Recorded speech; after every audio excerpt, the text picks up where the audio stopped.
E buona latte giù, bottiglia, poi una bottiglia. E buona latte giù, le plaisir de notre amour, au grand danger, aux femmes qui s'avèrent, aux grandes coquilles, on a les connards petits. Il y aura d'autres amants qui les trouveront belles. Et buona latte giù, le plaisir de l'amour. À mon mari qui est maintenant de ton texte. Le ménestrel. Souvent mouvementé. Un matin, je dormais chez ma tante. Elle était sortie faire des courses. Avait oublié sa clé. Au retour, elle sonnait pour me réveiller, pour que j'ouvre la porte. Je ne l'attendais pas. Elle organisa un système de sonnettes multiples.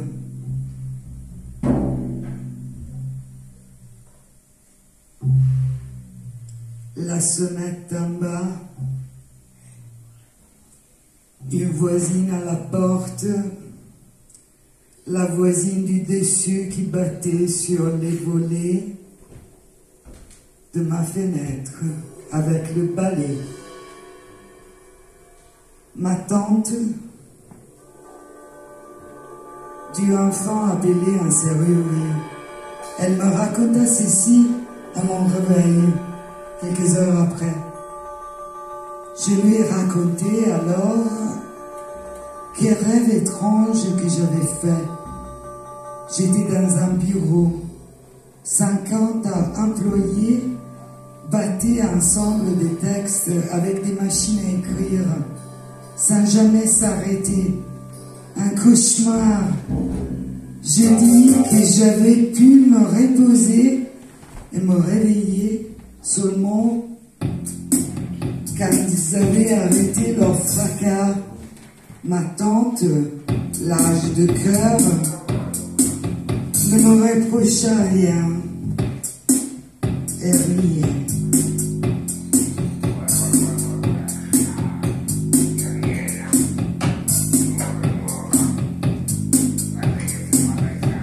Et moi, je m'habille en poudre d'or, je la fabrique. Elle n'est pas à vendre.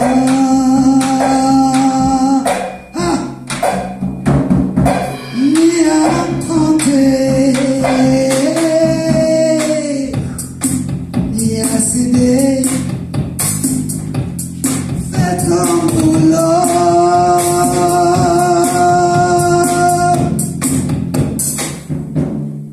La poudre d'or.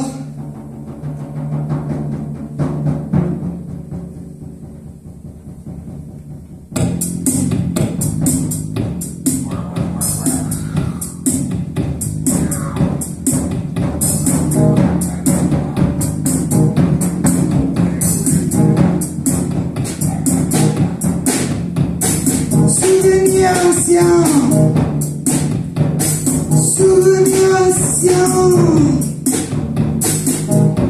les chats me rappellent des souvenirs plus profonds, les souvenirs douloureux. Flavia Berlin me disait, fais éprouver, il faut éprouver la douleur à nouveau.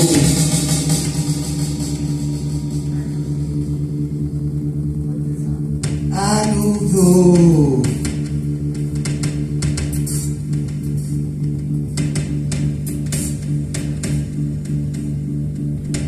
Lass doch die Leute einfach lachen.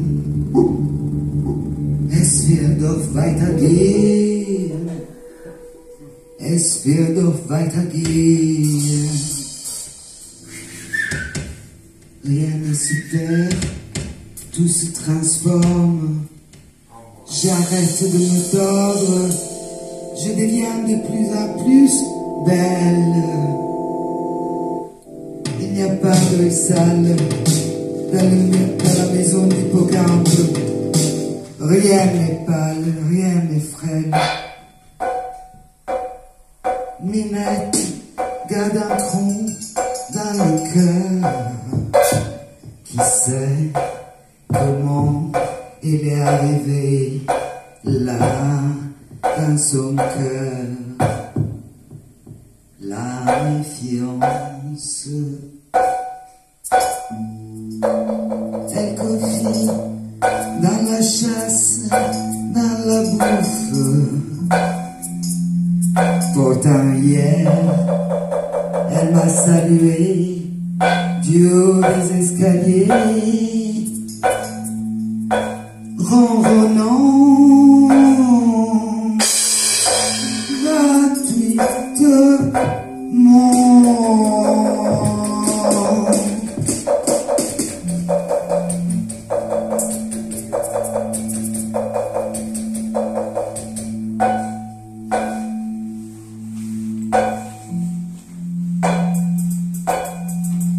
J'avais l'habitude de marcher seul sur des longues distances. J'allais découvrir des quartiers et j'y faisais des amitiés. Dans la rue, j'avais 5 ou 6 ans. Et quand ma famille découvrait mes promenades, ils étaient scotchés. Mais ce qui n'était pas, mais ce n'était pas pour ça qu'ils avaient peur ou qu'ils m'interdisaient quoi que ce soit. J'étais raisonnable à beaucoup de niveaux et ils aimaient la liberté.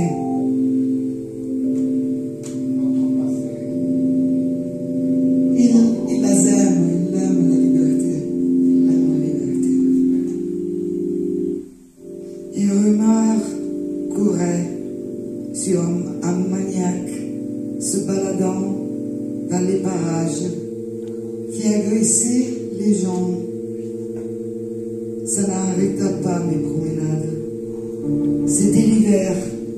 Je portais un long manteau sombre où je cachais une énorme épingle à nourrisson pour me protéger au cas où. En face de notre immeuble, il y avait un hôtel particulier. Je fis amitié avec une fille de mon âge, Christina. Sa maison appartenait à sa grand-mère. Cette amitié devint très exclusive. Avec Christina aussi, on marchait beaucoup dans la ville. On parlait en marchant, on discutait de plein de choses. La journée, on cherchait des terrains vagues. Derrière la maison de sa grand-mère, il y en avait un effrayant, désolé. Il était envahi par les tiges de blé qu'on appelait les jaunes. Les jaunes. On en faisait des étranges bouquets.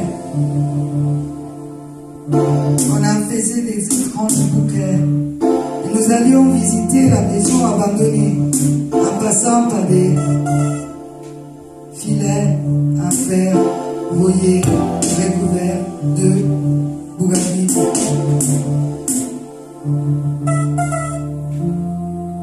Le soir, j'accompagnais Christina pour un bout de chemin quand elle rentrait chez ses parents.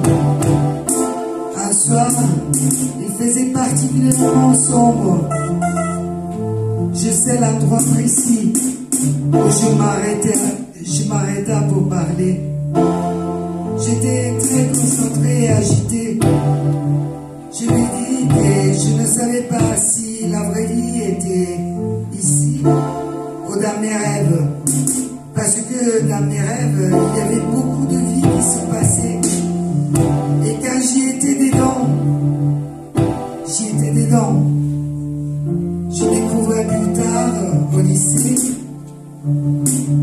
que Descartes avait commencé ses réflexions philosophiques avec cette même question.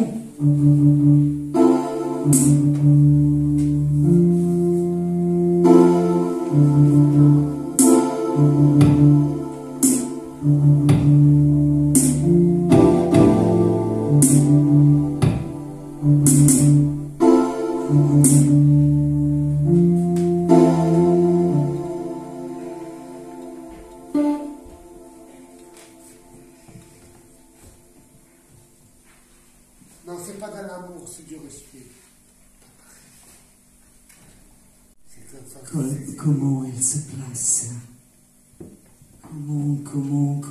Comment elle se place?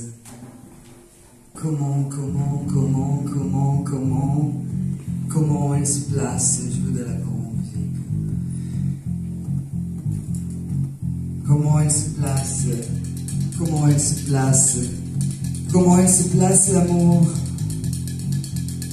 Comment elle se place l'amour? Dans les interstices de la douleur, entre les mailles du conflit, suffoqué par les bouffées de carbone. Comment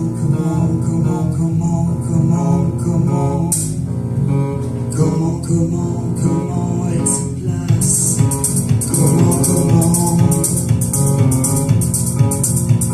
Comment elle se place l'amour? Dans les interstices de la douleur, entre les mailles du conflit, suffoqué par les bouffées de carbone, ravagé par les marées. Comment elle se place l'amour? Comment elle se place l'amour? Comment elle se place l'amour? Sans avoir de sens, sans avoir de raison, ça doit être lui. Comment elle se place l'amour? Comment elle se place l'amour? Insouciant des opinions des gens. Comment elle se place l'amour? En silence, à côté de l'incendie, à côté du tremblement de terre, à côté du néant. Et dès que tu baisses la tête, comment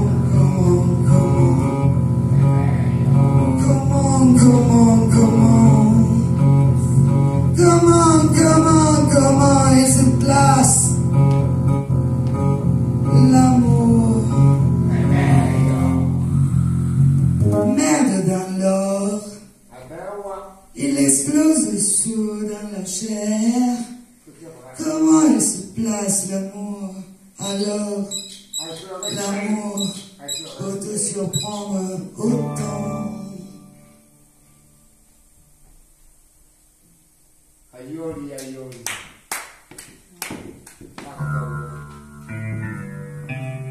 On grattait sur le filet qui surgissait au milieu du jardin de la grand-mère et qui faisait un carré parfait. Et Et nous, sur le figuier, on se retrouvait juste au centre du carré et à la même hauteur que les balcons qui faisaient le tour de la cour. On voyait par exemple son grand-père s'allonger pour faire la sieste. Il mettait son œil en verre, souvenir de guerre, dans un verre d'eau. Cet œil, je l'ai aussi vu de près. Pendant qu'il dormait, on était rentré dans sa chambre pour mieux le regarder. Sur l'arbre, on se racontait des histoires. On avait déjà fondé notre club d'écrivains. On s'achetait les mêmes livres, les mêmes robes.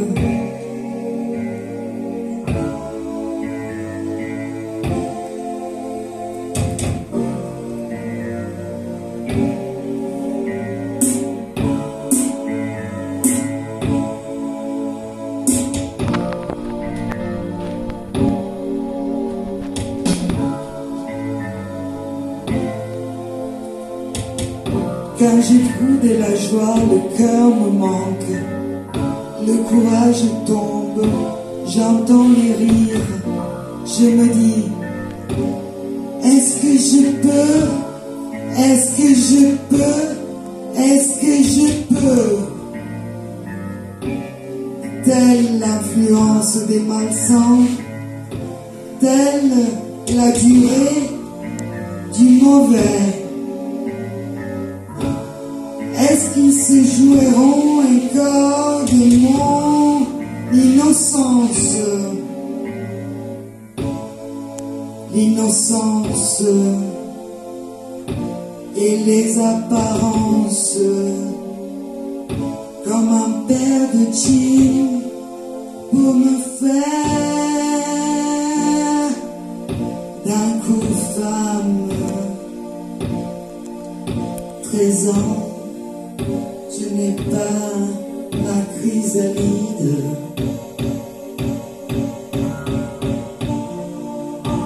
Les chats sentent tout. Les chats s'approchent, visionnent le passé comme des vents ételés. Ils me disent, tu guéris, ces gens sont morts, et toi, tu souris.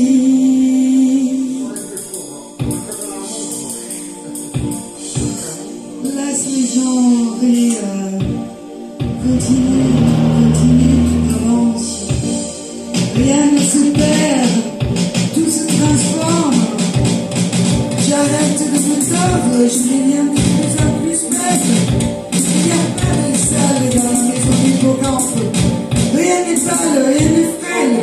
Lunette garde un trou dans le cœur. Qui sait comment il est arrivé là, dans son cœur, la méfiance.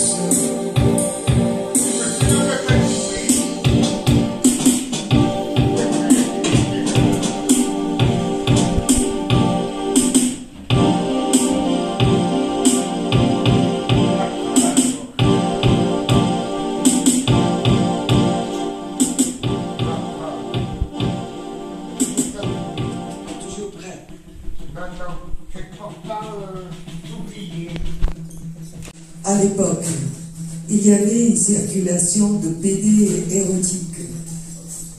Mon père laissait les siennes aux toilettes. Je pouvais les lire aisément. Et avec Christine, on décida d'en collectionner. Son père en avait aussi. Un jour, on s'est donné rendez-vous. On s'est acheté un truc à manger. On s'est mis en culotte. Il faisait chaud. Et avec une pile de bébés chacune, on s'est installé dans un coin caché du salon de ses parents. Personne ne nous a dérangés. Et on a pu lire pendant des heures. Ceci s'est produit une seule fois. En confessant mes péchés au prêtre avant ma communion, je n'avais pas beaucoup à avouer. Sauf ceci, et je le fis. Exceptionnellement, on était face à face. Il ne s'est pas prononcé sur la question. Il m'a juste regardé pendant un bon moment, sans rien dire. Moi aussi, je le regardais. Puis, il m'a donné une quantité de prières à lire. J'avais 6 ans. À l'école, il y avait un groupe de filles plus âgées. Leur amitié m'attirait. Elles parlaient de règles de garçons. Christine ne les aimait pas, ou peut-être c'était sa grand-mère. Une de ces filles s'appelait Mary. Elle était grande et sexy. Un après-midi, je me suis inventé une histoire hot au sujet de cette Mary. J'étais comme dans un rêve, où c'était un conte pour moi. On était assises dans notre club d'écriture, une petite pièce où on a accédé par le jardin. Christina s'est agitée, a tout raconté à sa grand-mère.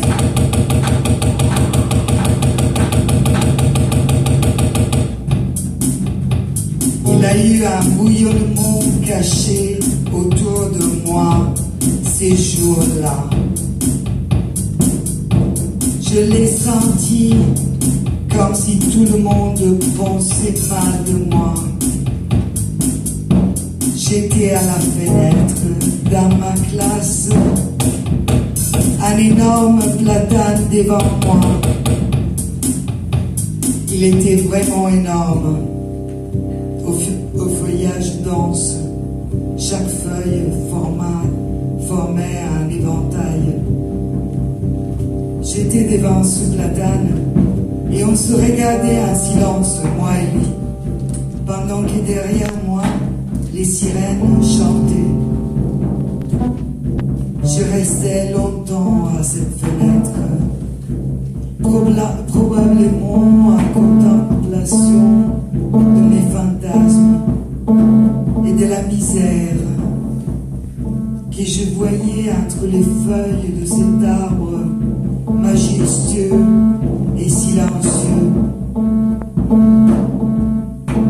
Personne ne m'a jamais rien dit. J'ai continué à voir Mary. Je n'ai plus fréquenté Christina. Je suis allée chercher mes affaires à la maison de sa grand-mère. Christina n'était pas là. Sa grand-mère restait en haut des escaliers. Et les affaires, nos écritures, les collections de pierres et de verres, et toutes les curiosités qu'on ramassait, se trouvaient dans un gros sac en plastique transparent, posé en bas dans le hall. Poubelle, les mémoires réduites en tas d'ordures. Sorti de la porte, j'ai jeté le sac à la poubelle. J'avais 8 ans. Je n'habitais plus dans la rue Liberté. Je n'ai plus revu ni croisé Christina pendant des années.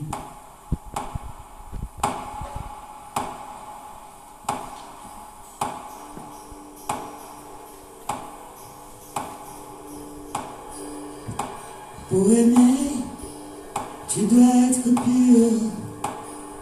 Pour aimer, tu dois être pur. Pour aimer, tu dois être blanc. Pour aimer, tu dois savoir voler comme un oiseau, être fait de boulot sucré.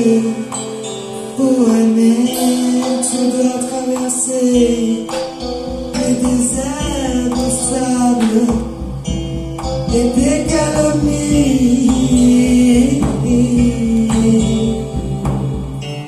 Tu dois te sécher comme une branche. Tu dois avoir traversé toutes les pluies. Pour aimer, tu dois avoir vu les Cerisiens fleurs du Japon. Pour aimer, tu dois avoir mangé la soupe de serpent. Pour aimer, pour aimer, tu dois te lever. Pour aimer, tu dois te soigner. Pour aimer de toi-même, tu dois te laver. Et même là,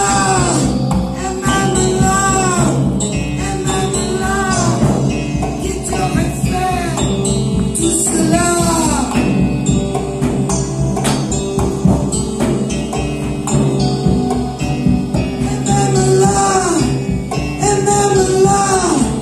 Et même là, qui t'aurait fait tout cela? Tu devras encore te retourner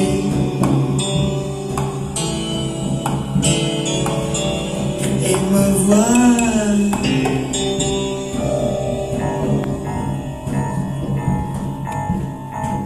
Et me dire, je t'aime, te voilà.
Il y avait un bus qui de mon quartier, Kreuzberg, a mené au quartier des consulats.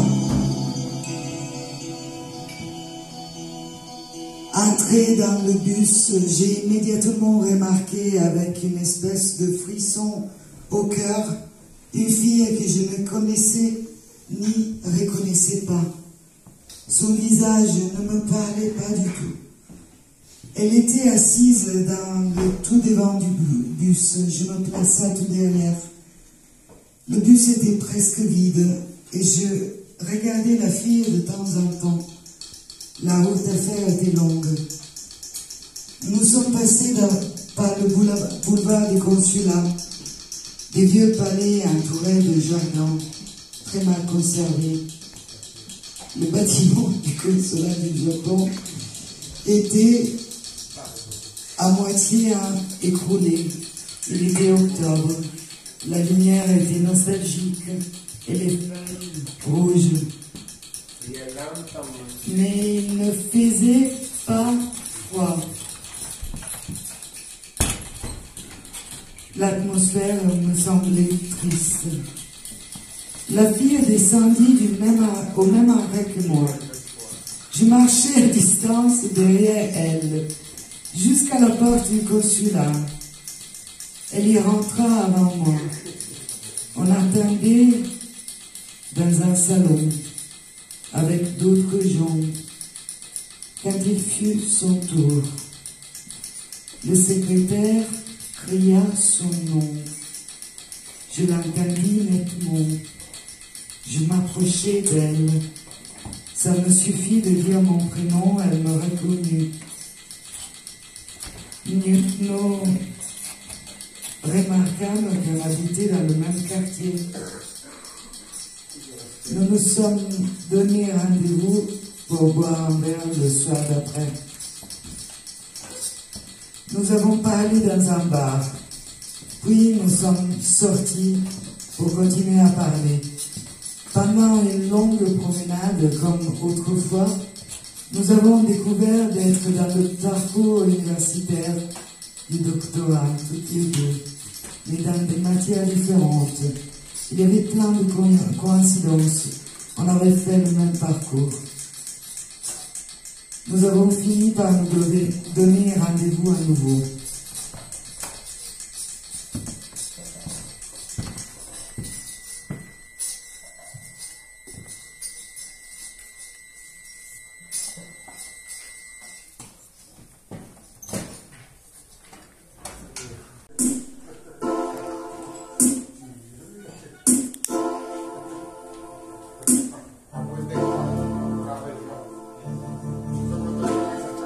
Dracula le fidèle, le brave, le fort, lui seul qui avait le cœur vert.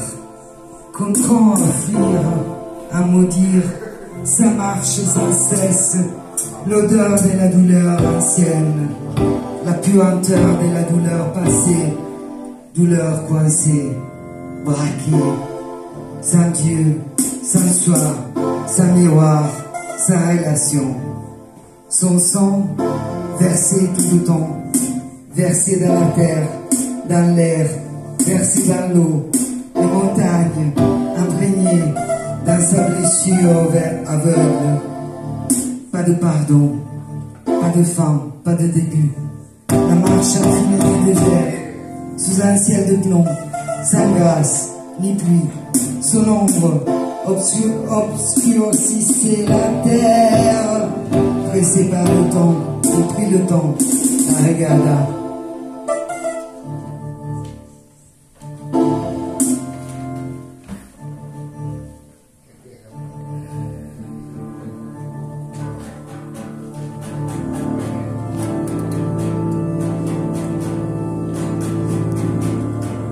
Nous avons parlé dans un bar, puis nous sommes sortis pour continuer à parler.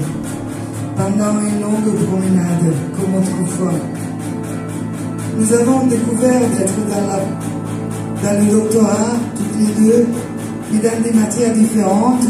Il y avait plein de coïncidences. On avait quasiment fait le même parcours. Nous avons fini par nous donner rendez-vous à nouveau. La deuxième fois, elle vint dîner chez moi. Elle amena du vin rouge argentant. Le discours tomba sur l'épisode des BD érotiques.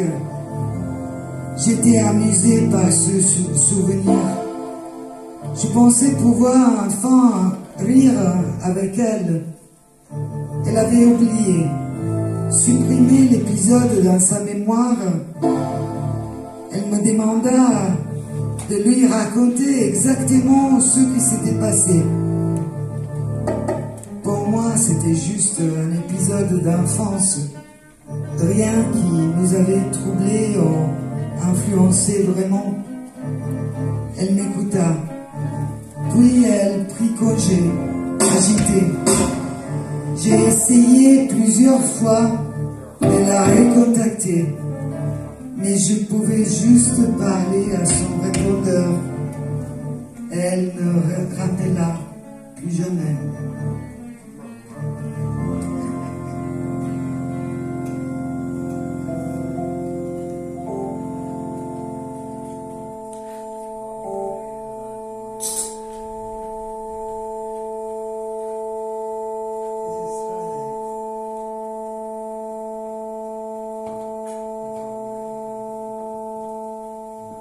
Les gardiens de l'univers.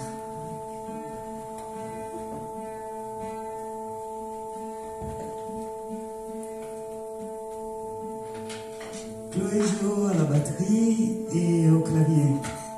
Antoine Héran à la guitare, plusieurs instruments, synthé, tambourello, saxo.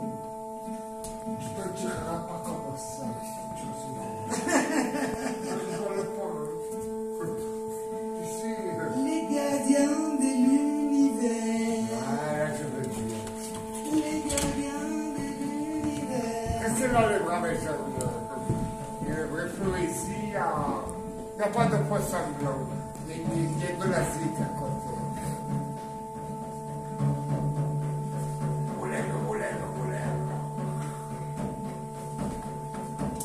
Si vous voulez que la place négative, surtout trois. Maintenant, trois. Je sais pas de poisson blanc.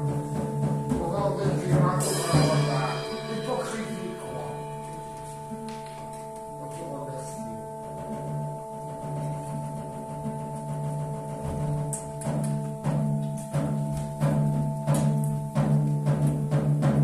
Je suis pas le chevalier vaillant, je suis le donne de toi-même.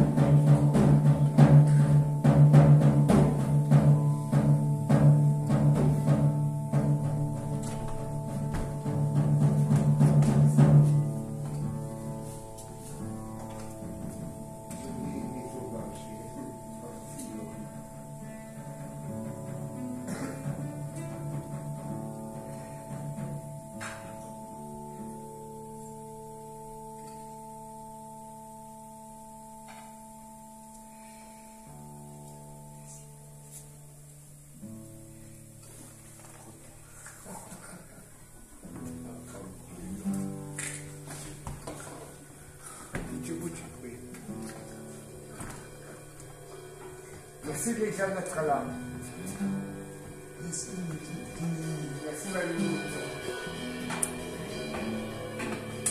Je vais vous promettre des contrats.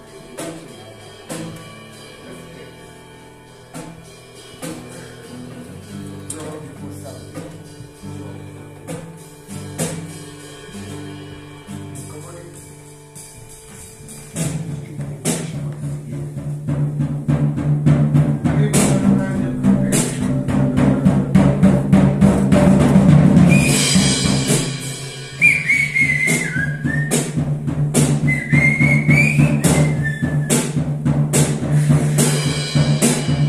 Les gardiens de l'univers vivent à Marseille. Elle convie tous les savoirs. Elle convie ses fils et ses filles. Elle les appelle aux différents endroits de la ville. Les poissons, les aigles, les cigales.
arpente le sol.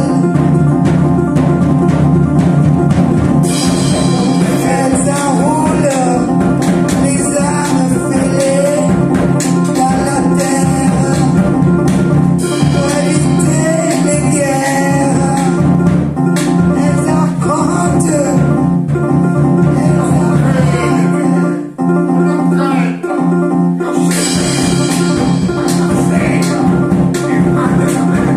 Elles affrontent les armes cassées. Vas-y, vas-y. Elles affrontent les armes cassées. Pour les dépoussiérer. Contre la douleur qui casse la poitrine. Marseille sort son indice étoilé.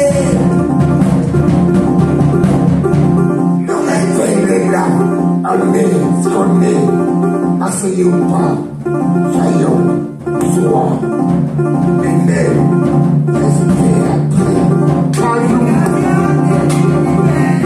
liberté, Elle sort la puissance de ses ondes pour briser ta surface crispée. Car tu perds de courage. Ces oiseaux les plus petits le savent. En chantant rejoignent les nuages. On les appelle mages.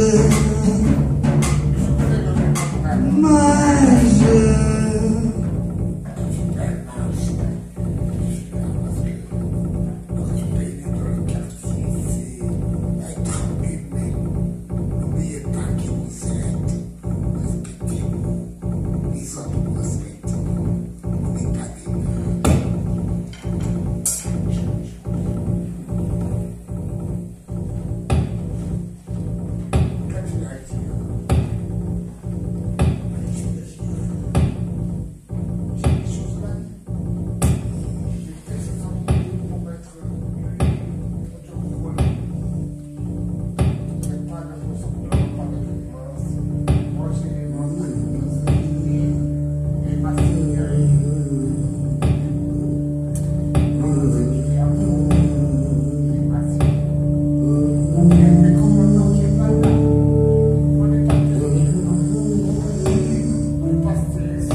à la maison.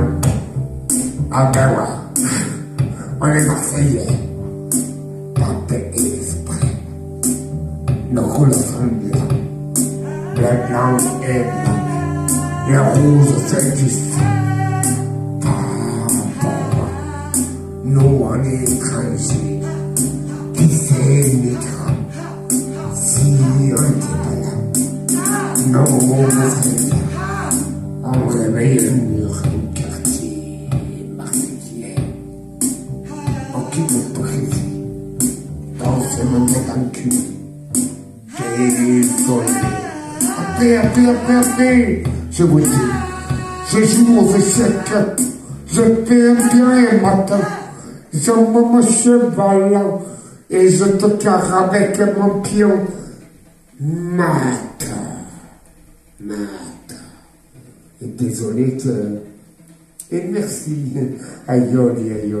Mais un plat qui est préparé que j'ai fait avec mes souhaits pour vous montrer pour savoir partager pour le respect. La vie, tu sais, elle est simple. C'est nous qu'on soit la complique. Et c'est juste. Après, remettez-vous en question. Vous savez, attends,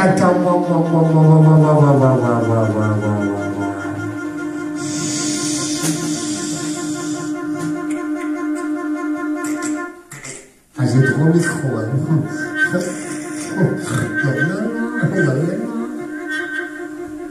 Peut-on se remettre un peu en question? Vous savez, moi, ça fait 1 an et demi qu'à peine. Je suis un des rescapés de la rue de tête que j'ai payé pour être protégé. Et j'ai perdu 8 personnes. Et c'était comment l'arc-en-ciel? Il est là, l'arc-en-ciel gâté. Aucun poisson blanc. Aucune grimace.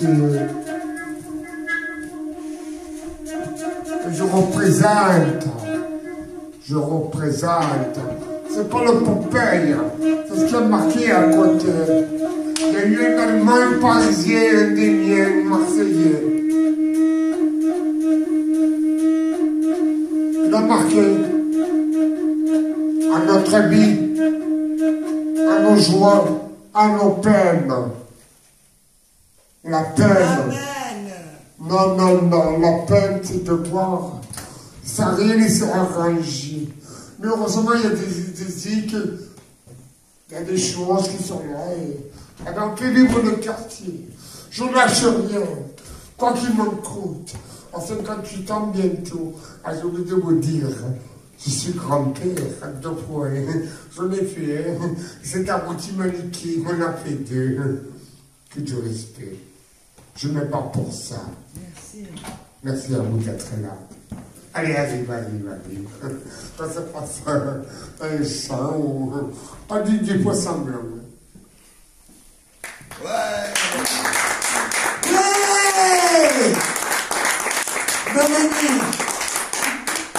Bonne année très poétique.